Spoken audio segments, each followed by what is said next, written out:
Hello' বন্ধুসকল, কেনে আছে আপোনালোক? আশা কৰোঁ সকলোৱে ভালে আছে। বন্ধুসকল, মই এই ভিডিঅ'টো বনাইছোঁ চকুৰালীক লৈ পেলাই। আৰু চকুৰালী ধুবুৰীৰ হয় আৰু যোৱা কেইটামান দিন ধৰি পেলাই গুৱাহাটী লাষ্ট গেটত চাহৰ দোকান দি আছিলে, চাহৰ দোকান বন্ধও কৰিলে। সেই কথাটো ইতিমধ্যে সি ফেচবুকৰ যোগেদি জনাইছে মানুহক যে সি চাহৰ দোকান বন্ধ কৰিলে, কাৰণ চাহৰ দোকান সি চলাব নোৱাৰিলে।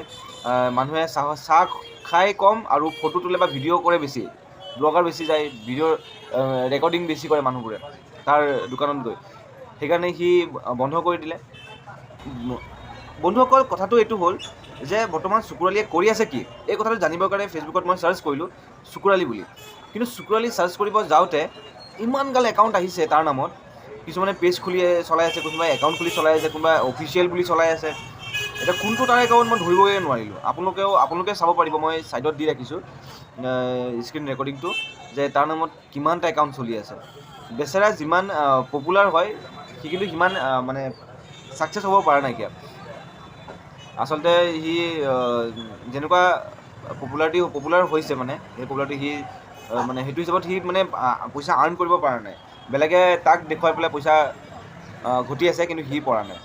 আচ্ছা, যি কি নহওক, মানে ইমান গাল একাউণ্ট চলাই আছে, এতিয়া সঠিক একাউণ্ট কোনটো আপোনালোকে যদি জানে প্লিজ লিংকটো অকণমান শ্বেয়াৰ কৰি দিব কমেণ্টত, যাতে চাওঁ তাক সি কিনো কৰি আছে, ক'ত আছে বৰ্তমান। মানে তাক অকণ লগ ধৰিব লাগিছিল, মোৰ কাম অলপ আছিলে। কোনোবা যদি তাৰ নম্বৰ যদি আছে, তেনেহ'লে কাইণ্ডলি মোক নম্বৰটো অকণমান শ্বেয়াৰ কৰি দিব, যাতে তাৰ লগত মই অলপ কিছুমান কথা পাতিব পাৰোঁ। সেইটো কাৰণে এই ভিডিঅ'টো আচলতে চকুৰালীয়ে কি কৰি আছে জানিবৰ কাৰণেই মই ভিডিঅ'টো বনাইছিলোঁ। এতিয়া চকুৰালী ক'ত আছে মই নাজানো বাৰু। লাষ্ট গেটত মানে গুৱাহাটীতে আছে, নে ধুবুৰীলৈ গুচি গ'ল, নে বেলেগ ক'ৰবাত আছে, ক'ব পৰা নাই। কিন্তু ইমান গাল একাউণ্ট খুলি বহি আছে মানুহে, বা বেলেগ আৰু দেই, সঁচাকৈ ইমান গাল একাউণ্ট খুলি থৈছে মানুহবোৰে।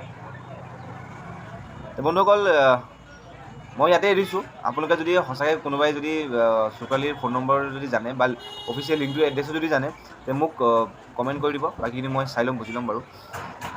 লগ পাইছোঁ আন এটি ভিডিঅ'ত, তেতিয়ালৈকে বাই বাই, ধন্যবাদ, জয় আই অসম।